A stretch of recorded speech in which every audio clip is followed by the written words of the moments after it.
All right, guys, welcome to another episode of Talkin' Shop. We got the man, the myth, the legend, Mr. Todd Hammer with us today. So, Coach, what's going on? Oh man, legend. Never call me a legend. I ain't dead yet. That's what I like to hear. So, we were talking a little bit off camera, man, and I think we hit a topic that I think we need to bring up to people because it's something that a lot of strength coaches get lost in the mud with sometimes. So tell me that phrase you just dropped right before we got on camera. And it's all been done before. I was ranting because when we talk about these new three-dimensional movements, new quote unquote, like I go back to one of my early mentors, Ethan Reeves, who's still doing it. And people, I still talk to Ethan off and on, and people can look at him like, it's an old school approach. You want to talk about moving in three dimensions? Ethan Reeves was doing gymnastics and tumbling and rolling and cartwheels with his athletes, back in the 90s. Right. Might have been the 80s. Don't tell Ethan I said that. But that's the thing. Like it's all been done before. If you're thinking that just getting into different planes of movement is new, and you either haven't been around or haven't been paying attention. And the reality is, man, it's been done. And this still stands the test of time. Muscles move the body. And listen, I came from the Buddy Morris train of thought, CNS. I agree. But if you have zero muscle mass, no muscle, you can't move your body. Like muscle still has a flex to move the body. And we need to teach them and that synchronization and all that stuff you learn as an undergrad. But at the end of the day, if you have an athlete that comes to you and they can't squat 135, and yes, it's a completely arbitrary number made up because it's close to what they used in kilos back in the day, and that's why we have 45-pound plates. We all know that. Then you just need to get them stronger, and you can still move them in multiple dimensions. You can still train them, varying things up. Single leg RDL is a great movement. I like Turkish get-ups in a warm up. Is a Turkish get up going to make you an animal? I like Turkish get-up in a warm up.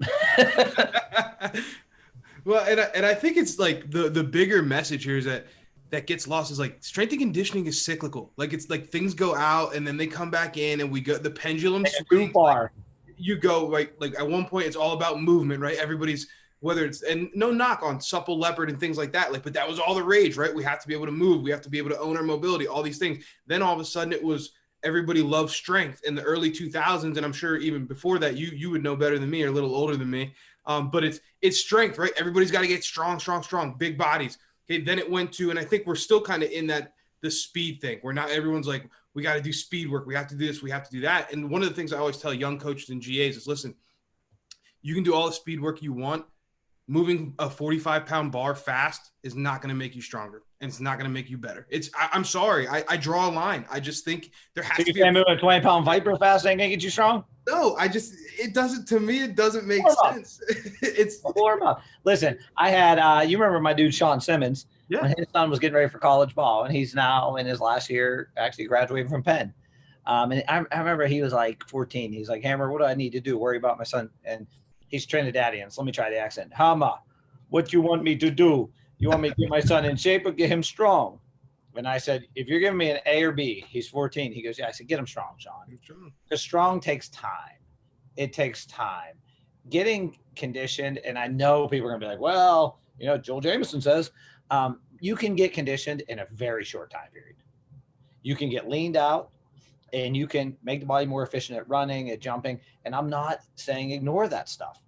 But if you said to me, I have a person over here who's strong, needs to get conditioned, and a person that is weak and needs to get strong, I'll take the strong person needs to get conditioned. Much easier job.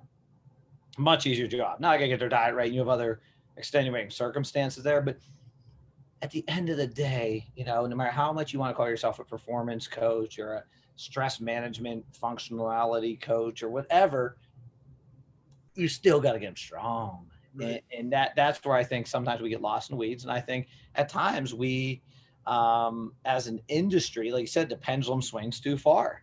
It just swings too far. It goes over here. And I don't know where we are, because I know some great strength coaches out there, performance coaches, stress managers, whatever.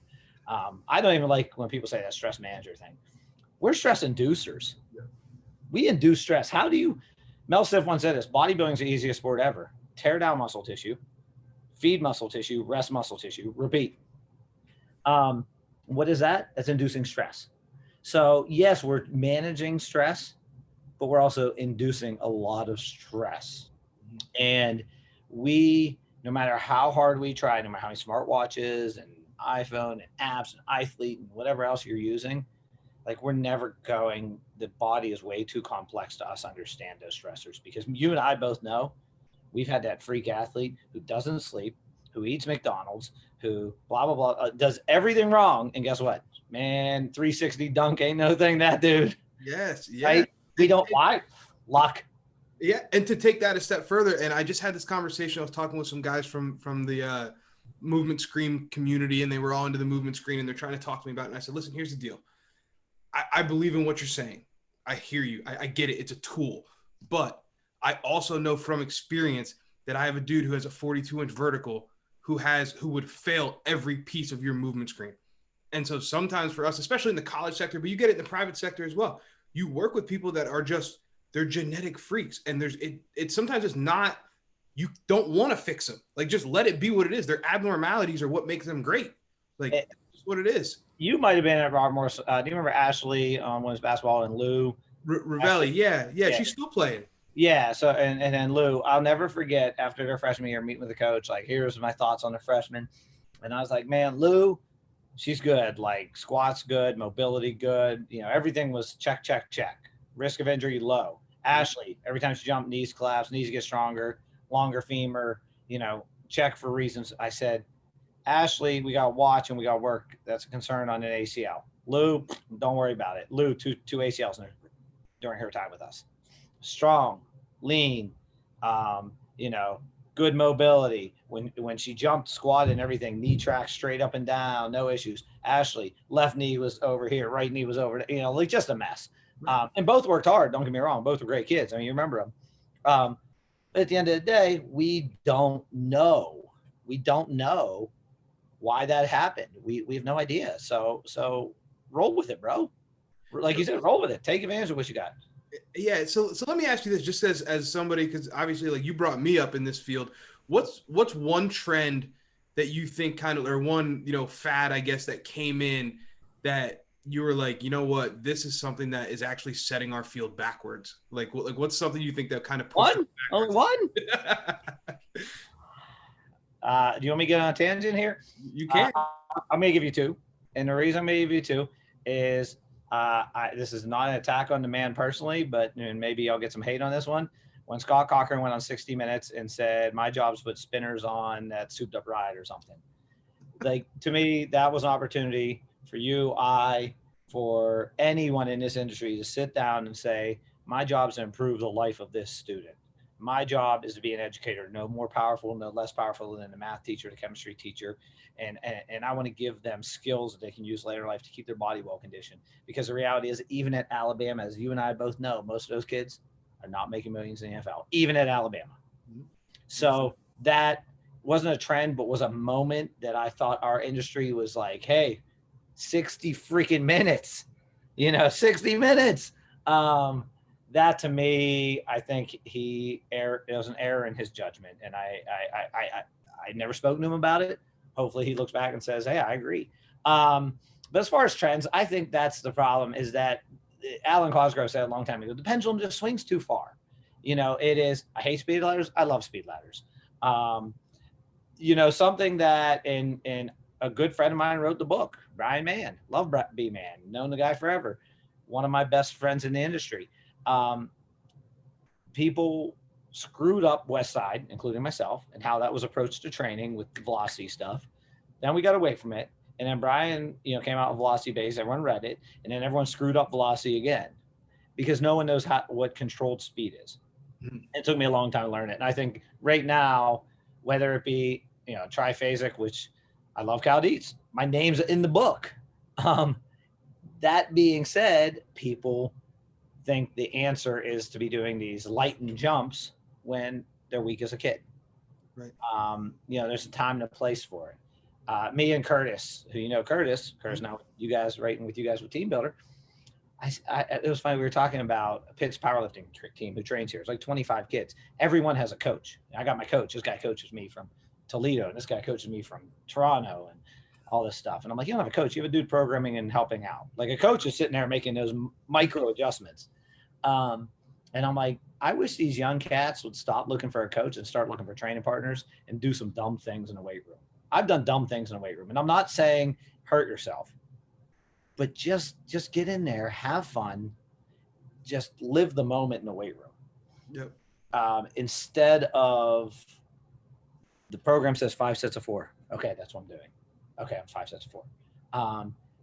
The big thing in powerlifting now is the Larson press. Have you seen the Larson press? That's with like legs straight out. Yeah. Yep. And I'm like, looks like a floor press, but none of them floor press anymore. So again, that pendulum swung back this way. Right. Everyone's doing Larson press. Ain't no floor pressing no more. What's going on? And I'm watching. I've never done Larson press. I'm like, I don't know if it has its place, but too often in our industry, we're jumping on being early adopters, whatever, instead of waiting and let the science play itself out. Right. You know what I'm going to do? I'm going to call DeMayo after he tries something for a year and say, what do you think of that? DeMayo's going to go, that didn't work. Yeah. It was a great idea in theory. There are people out there that are always going to push that envelope. And I love those people when they're smart, like a DeMayo. But at the same time, you need people saying, I'm going to let DeMayo try that. Do you or I truly believe that DeMayo is going to grab such an athletic advantage in 1 year because of one exercise? I don't. No. I don't. So let DeMayo try it because DeMayo's smart.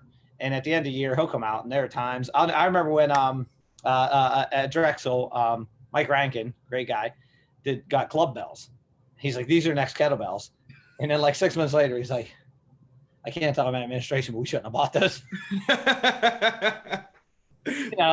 So he took that new thing on, tried it, and was like, you know what, we're going to use them because we have them, and I'd use them if I had them. Right. Well, and let's call it what it is too. I mean, at the end of the day, man, some of what we do more than we want to admit is the guess and check method.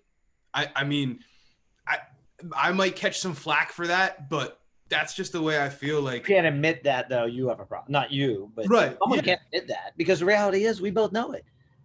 Why is it 3 or 4 sets of 10 lat pull down? I don't know.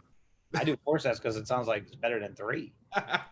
You know what I mean? Like, we truly don't know adaptations to each individual person at the level we think we do. You know, right. It's like training coach says, everything must be explained clearly. If you can't explain it clearly, don't do it. Okay, bookworm. Right. and some of the stuff though, but it's like you said, it's some of it is just getting under the bar and like having experience and just spending some time under there and just getting weird. And I always had a rule with my interns, GAs, young coaches, like, you can't program. I would literally tell them, you can't program anything over 80% until I watch you fail a squat. I have to see it. I want to see you go to 100%, go to 105. Then you can start to program that. And that's the thing. I think right now there's a lot of people that have that fear, like never miss, never miss, never miss, never miss, rarely miss. Ed Cohn once said, someone asked him a question. They said, actually, I think it might have been, I'm going to pump my own tires here for a second. When I did an interview with him and people were writing in questions and someone said, did you ever miss in training? He said, no, my training didn't suck or my programming didn't suck. And I was like that. That being said, like you said, having that first miss, man, you learn a lot. You got to your squat and I go, oh boy, what do I do? You keep trying. So either you dump the bar or someone saves you. You learn a lot. And I think that's where we get lost sometimes as a profession. Like, we're pushing so hard. Now, I appreciate what everyone's trying to do, that we're trying to get more scientific. We're trying to earn a quote unquote seat at the table, and we want to be respected. But at the same time, we can't forget our roots, which is just being strong people and getting under a bar and understanding the body, because A, we understand it from a scientific standpoint, but B, we understand it from a practical standpoint because we have practical experience underneath the bar and we know what works and what doesn't because we've tested it. I'll tell you a quick story. So, and I'll just say to school because I don't think anyone's there who was involved in the process. Then about 10 years ago, Towson had called me and said, hey, come interview for a head strength coach position. And it was one of these, like, everything aligned. Like, I knew this guy was friends with that guy and this girl and this person, that person, you know, and it was like, they were like, you'd be here in like 48 hours. And I was like, sure. And I go down to Towson, Maryland, nice spot, nice job, everything going on. I just had a pop-up on my computer. Let me close it. Sorry. Oh man, can you see me? So what happened was, now you know it's truly unedited. I get down there for the interview, and the guy who's going to be my boss says to me, the problem I had with the previous strength coach is that I would go in the weight room and see a squat that wasn't a perfect squat, and he wouldn't be coaching it.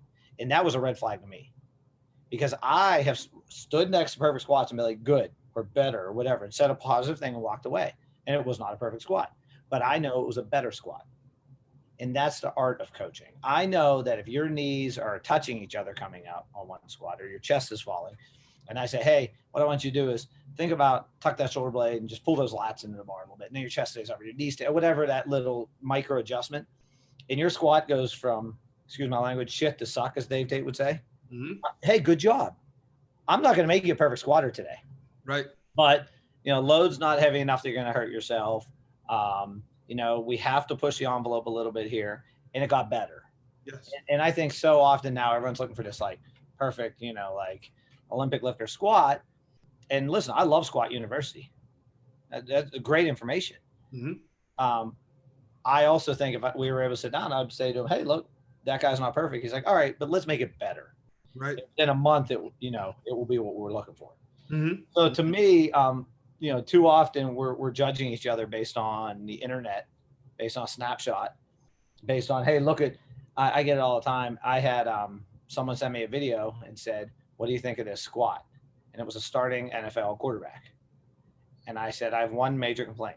He said, what's that? I said, he has socks on a wooden platform. And he goes, the rest of the squat, I go, I'm not going to get into it. Right. Is it how I would have taught it? Probably not. But wooden platform socks, bad idea. Just a bad idea. And that was my only feedback, to be honest. And identifying. And I think, embracing like the classic strength and conditioning answer, it depends. Like when people ask you things, like it depends. There's so much context to it, to each situation. I was talking with, trying to think when it was. It must have been almost a year ago now. I did a staff in service with App State with Anthony Glass and his staff. And I love Glass. I met him through you actually when I was at Robert Morris. Nice. So spoke with his staff and we got to talking afterwards. And we were saying about how as you progress through your career as a strength coach, the goal is to go from being a line cook to being a chef. So to go from taking the recipe that's handed to you and trying to do everything by the book and doing it perfectly to knowing just by looking at something like it needs a dash of salt or it needs a dash of paprika or whatever it may be, right? It's odd that I use the word paprika. I don't know. It's just the first thing, man. First thing that came up. But knowing, right, you have to make those, like you said, those micro adjustments on the fly and knowing when and how and where without somebody telling you, without it maybe being in a textbook. And that's why you get around guys like you get around guys like Cam Davidson, Jerry Schreck, and the list goes on and on, just dudes that have been doing it for a while. And they see things that you don't see as a young coach. And they make adjustments that you don't quite understand. But it's because they understand the balance and the context, like you just said, of taking something from a C- to a B and saying, hey, that's a win for today. Yeah, and it's such an underappreciated thing. Is like not everyone is going to have a perfect squat. Not everyone's going to have a perfect press. Not everyone's going to have a perfect pull-up. If someone comes in, they're kipping all over the place and look like they're having a seizure on the bar, and I calm them down and just get a couple of decent reps, I'll take that. I always had a rule in our pull-up day. I didn't care what you did. Like, get crazy on test day. And it was funny because I remember Mike Boyle, who I respect Mike. I don't always agree with his absolute views on things. I'll say this is good and this is bad. He puts things in boxes, I think, a little too much. But it was funny because he was like, I always watch these strength coaches and they say it's a max day. And you see technique got a little sloppy, but it's a max day. And he's like, well, that shouldn't have happened.